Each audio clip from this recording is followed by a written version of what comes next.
बात है, एक लोमड़ी तालाब के किनारे बहुत ही कमजोर हालत में उदास बैठी रो रही थी कि तभी उस तालाब में से एक कछुआ बाहर आता है और लोमड़ी से पूछता है, अरे लोमड़ी, क्या हुआ, क्यों रो रही हो? अब मैं अपना हाल क्या बताऊं तुम्हें, वैसे किसी ने सच ही कहा है, जैसी करनी वैसी भरनी, मेरे साथ भी वही हुआ है। चलो आज मैं तुम्हें मेरी कहानी बताती हूँ। यूं लोमड़ी अपनी कहानी शुरू कर दी। उस जंगल का एक कानून था कि जंगल का कोई भी ताकतवर जानवर बूढ़े, मादा और बच्चों का शिकार नहीं करेगा, बल्कि अगर इनमें से कोई जानवर शिकार ढूंढने की हालत में ना हो तो जंगल के बाकी जानवर उनकी मदद करेंगे। जंगल में एक हथनी थी जिसके पास केले के पेड़ थे। हथनी बूढ़े जानवर जो शिकार नहीं कर पाते उन्हें अपने केले देकर उनकी मदद करती थी। हथनी का एक बेटा था ढोलू, और साथ ही साथ हथनी का एक बहुत ही अच्छा दोस्त था चिंटू नाम का बंदर। चिंटू और हथनी बहुत अच्छे दोस्त थे। इस जंगल में एक लोमड़ी भी रहती थी जो बहुत ही चालाक और आलसी थी। वो हमेशा दूसरों को अपनी मीठी मीठी बातों में फंसाकर उनका भोजन चुरा लेती थी। हथनी और बाकी जानवर उस लोमड़ी की हरकतों से बहुत परेशान थे। उन्हें वो बिल्कुल अच्छी नहीं लगती थी। एक दिन हथनी ने चिंटू से कहा, अरे चिंटू, तू उस लोमड़ी से दूर रहा कर, एक दिन वो तुझे किसी बड़ी मुसीबत में फंसा देगी। अरे वो मेरी दोस्त है, वो ऐसा कुछ नहीं करेगी, तुम चिंता ना करो। देखो, मुझे जो कहना था वो मैंने कह दिया, अब मानना या ना मानना तुम्हारी मर्जी है। अब मैं चलती हूँ, ढोलू घर पर अकेला है। ये कहकर हथनी वहाँ से चली जाती और बाकी जानवर भी चिंटू को लोमड़ी के बारे में बताते, पर चिंटू किसी की नहीं सुनता।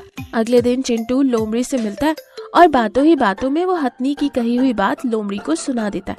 वो कहता है, दोस्त, मुझे तुम्हारे बारे में ये सब सुनना अच्छा नहीं लगता, तुम सबके साथ अच्छे से रहा करो। अरे तू मेरा दोस्त होकर उनकी बातों पर विश्वास कर रहा है, मुझे तुझसे ये उम्मीद नहीं थी, तूने तो मेरा दिल ही तोड़ दिया। ये कहकर लोमड़ी नकली आंसू बहाने लगती है। ये देखकर चिंटू उदास हो जाता है। अरे देखो, तुम तो मेरी बात का ही बुरा मान गई, मेरा मतलब तुम्हें तकलीफ पहुंचाने का नहीं था। चलो छोड़ो ये सब, चलो खेलते हैं। ये चिंटू लोमड़ी के साथ वहाँ से चला जाता है।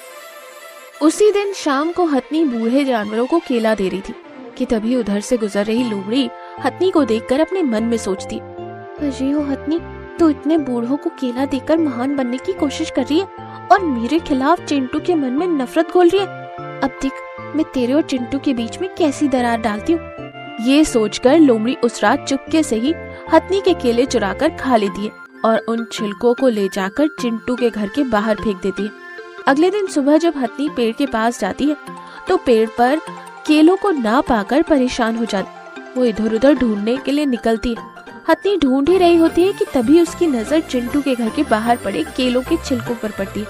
ये देखकर हथनी को बहुत गुस्सा आता है। वो चिंटू से कहती है, अरे चिंटू, तुझे केले खाने ही थे तो मुझसे पूछ लिया होता, मैं दे देती, ये चोरी करने की क्या जरूरत थी। आज तुम्हारी वजह से बेचारा बूढ़ा हिरन भूखा ही रह गया। चिंटू ये बात सुनकर चौंक जाता है। अरे ये क्या कह रही हो तुम, मैंने तुम्हारे केले नहीं चुराए।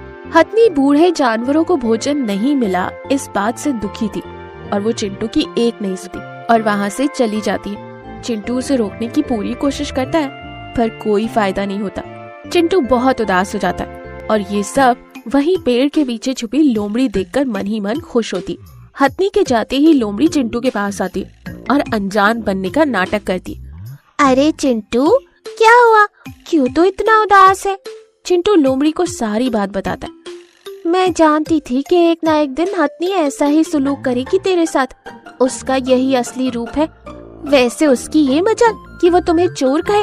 अरे मैं तुम्हारी जगह होती तो दोस्ती तो छोड़ो, उसे अच्छा सबक सिखाती। यूं लोमड़ी चिंटू के मन में हाथी के खिलाफ नफरत भरती है। तो एक काम कर, उस हथनी ने तुझे चोर कहा है ना, तो तू सचमुच उसके केले चुरा ले। चिंटू के मन में लोमड़ी की बातें घर कर लेती है और वो कभी रात के अंधेरे में तो कभी दिन के उजाले में हथनी के केले चुराने लगता है। वहीं दूसरी ओर बूढ़े जानवर जिन्हें हथनी केले दिया करती थी वो भोजन ना मिलने के कारण मर रहे थे। लोमड़ी उन मरे हुए जानवरों को अपना भोजन बनाकर मजे कर रही थी। ये सब देख हथनी बहुत उदास होती है। ऐसे में एक दिन हथनी का बेटा ढोलू जंगल में घूम रहा था। वो चिंटू को देखकर कहता है, अरे बंदर मामा, आज मेरा कोई भी दोस्त दिखाई नहीं दे रहा, आप मेरे साथ खेलोगे? अरे बेटा, तुम यहाँ क्या कर रहे हो? शाम होने को आई, माँ घर पर तुम्हारा इंतजार कर रही होंगी, जाओ घर जाओ। नहीं, मुझे खेलना है। कि तभी वहाँ लोमड़ी आती है। अरे चिंटू, यही मौका है, तुम इस ढोलू को खेल में उलझाए रखो, हथनी ढोलू को घर पर ना पाकर परेशान हो जाएगी। चिंटू लोमड़ी की बात मान लेता है और ढोलू के साथ आंख में चोली खेलने लगता है। चिंटू एक पेड़ पर जाकर छिप जाता है और ढोलू चिंटू को ढूंढते ढूंढते उसी पेड़ के पास जा रहा था जहाँ पर चिंटू बैठा था। उस पेड़ के नीचे एक दलदल था। अचानक चिंटू की नजर उस दलदल पर पड़ती है और वो देखता है कि ढोलू दलदल के पास ही आ रहा है। चिंटू ढोलू को रोकने की कोशिश करता है और जल्दीबाजी में वो उतरते वक्त पेड़ की डाली टूट जाती है और चिंटू ही दलदल में गिर जाता है। अरे लोमड़ी, मेरी मदद करो, मैं दलदल में फंस रहा हूँ। ये देख ढोलू डर जाता है और वहाँ से भाग जाता है। अरे पागल, ये दलदल है, तुझे बचाने के चक्कर में अगर मैं ही दलदल में फंस गई तो मैं बेमौत मारी जाऊंगी। तुम तो मेरे दोस्त हो, तुम मुझे यूं मुसीबत में छोड़कर कैसे जा सकती हो? लोमड़ी चिंटू की एक नहीं सुनती और वहाँ से चली जाती है। वहीं दूसरी ओर ढोलू अपनी माँ को लेकर आता है। हथनी चिंटू को बाहर निकालती है। चिंटू को अपनी गलती का एहसास होता है। फिर चिंटू और हथनी एक दूसरे से माफी मांगते हैं। जैसे तू सुनी सुनाई बातों में आ गया, वैसे मैं भी बिना सोचे समझे तुझ पर इल्जाम लगा बैठी। ये दोनों एक दूसरे से माफी मांगते हैं और फिर से अच्छे दोस्त बन जाते हैं। जब ये सारी बात जंगल के राजा शेर को पता चलती है तो वो लोमड़ी को जंगल से निकाल देता है। उसी दिन से मैं दर बदर भटक रही हूँ। कछुआ लंबी सांसें लेता है।